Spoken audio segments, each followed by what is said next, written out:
Hello বন্ধুরা, আশা করি আপনারা সবাই ভালো আছেন। তো আজকে আমি নিয়ে চলে আসলাম একটি নতুন ভিডিও, যেখানে আমি আমার শেয়ার করতে যাচ্ছি আমার বই পড়ার অভ্যাস নিয়ে কিছু কথা। এক সময় ছিল যখন আমি বই পড়তাম, তবে বর্তমান সময়ে বই পড়া শুধু বই পড়াই নয়, আমার প্রধান শখ হিসেবেও দাঁড়িয়েছে। আমরা ছোটবেলায় সকলে স্বাচ্ছন্দ্যের সঙ্গে বই পড়তাম। ছড়া, গল্প, ইতিহাস, কবিতা, উপন্যাস সবকিছুই একেবারে আনন্দের সঙ্গে পড়তাম। কিন্তু বর্তমান সময়ে নোটস গিলে খেতে খেতে বর্তমান সময়ে মাথায় বদহজম হয়ে গেছে। আমাদের A+ পাওয়ার চিন্তা জ্ঞানের ভান্ডারকে শূন্য করে ফেলেছে বর্তমান সময়ে।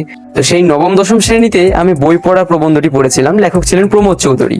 তখন তার সেই প্রবন্ধটি পড়ে বুঝতে পারলাম যে আসলে আমাদের সাহিত্যের রূপ আর রীতি হচ্ছে সাহিত্য চর্চা করা।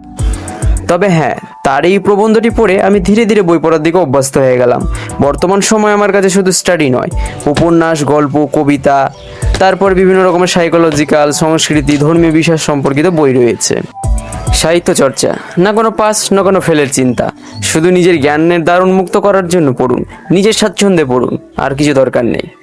তো বন্ধুরা, বই পড়ার অভ্যাস বা সাহিত্য চর্চাই হচ্ছে এমন একটি বিষয় যেখানে আমরা প্রকৃতি এবং পৃথিবীকে দেখার জন্য একটি নতুন দৃষ্টিভঙ্গি পেয়ে থাকি। বিভিন্ন লেখক তার কাব্য, গল্প অথবা উপন্যাসের মধ্যে আমাদেরকে নতুন দৃষ্টিভঙ্গি দিয়ে থাকেন এই পৃথিবীকে দেখার জন্য। তাদের এই দৃষ্টিভঙ্গি থেকে প্রকৃতি আসলেই সুন্দর।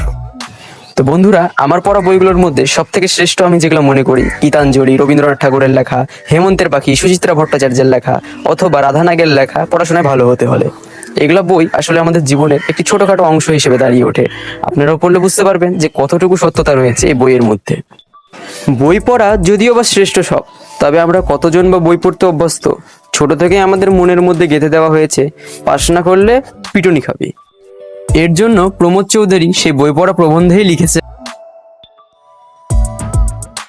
বই পড়ার শখটা মানুষের সর্বশ্রেষ্ঠ শখ হলেও আমি কাউকে বই পড়ার পরামর্শ দেব না। প্রথমত, এই পরামর্শ কেউ গ্রহণ করবে না। আর দ্বিতীয়ত হচ্ছে, পাস ফেলের আশায় থাকা ব্যক্তি কখনোই সাহিত্য অনুভব করতে পারবে না। সাহিত্য মানেই অনুভব ও কল্পনা জগৎ। তো বন্ধুরা, আমি আমার এই শখটি আপনাদের কাছে প্রকাশ করলাম। শখটি আপনাদের কাছে কেমন লেগেছে তা কমেন্টে অবশ্যই জানাবেন। দেখা হচ্ছে পরের ভিডিওতে।